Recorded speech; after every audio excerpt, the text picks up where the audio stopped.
What is going on, everybody? Chris C, the Slasher Dude, back with another video. Happy Found Footage Friday. I know it's been a while. Happy New Year's to everybody. Hoping everyone's having a great New Year's.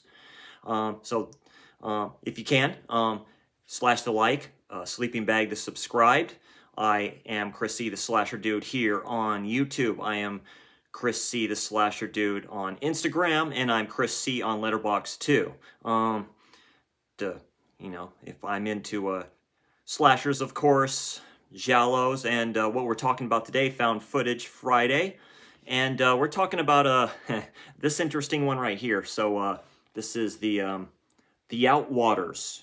Came out in 2022, 2023, around that time, space, and stuff like that. So this was one from last year and stuff like that. This was released through Vinegar Syndrome, through their partner labels, ETR, I believe. It's also a Screenbox number.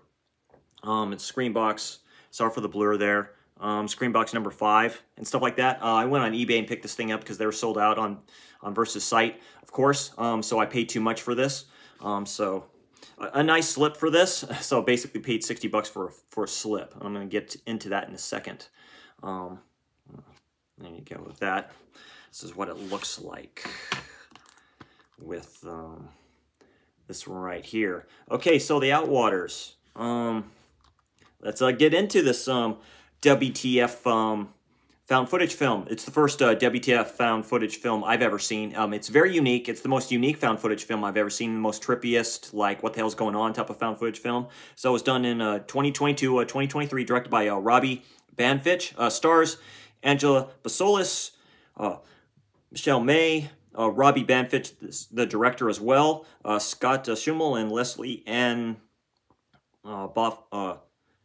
Banfitch, I believe. So probably the director's wife as well. It's an independent found footage film, you can say, and I didn't mind it. I'm giving it a very good, not a very good, but I'm being nice, giving it a 6 out of 10. I gave it 2.5 stars out of 5 on Instagram with a heart, because I can appreciate what this found footage film is trying to do. I can appreciate what the director is trying to do here. It's something unique. I have not seen Skinamarink.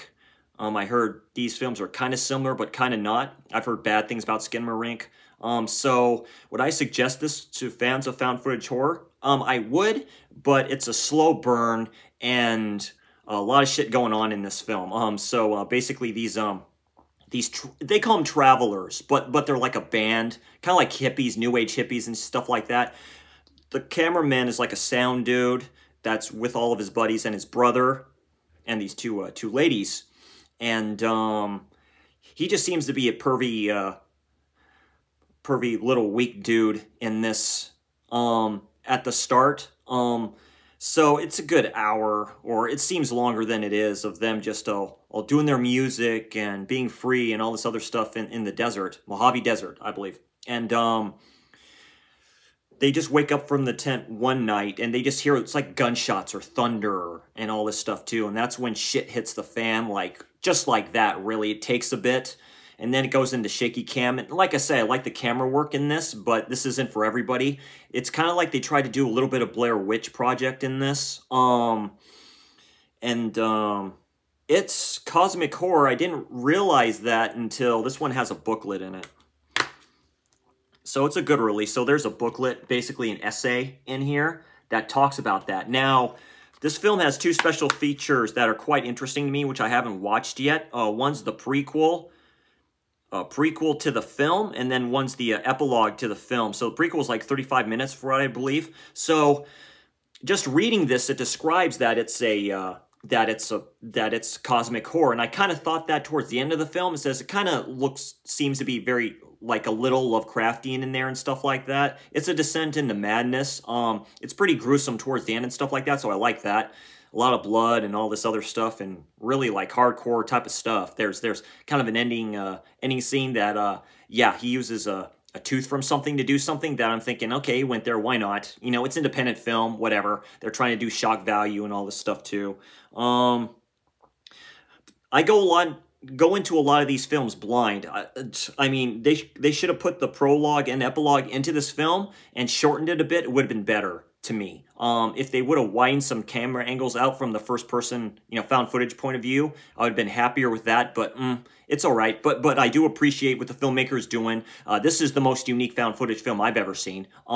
It's different. I like that about, like I said, this with a lot of genres is oversaturated and stuff, so you get the same shit over and over and over again.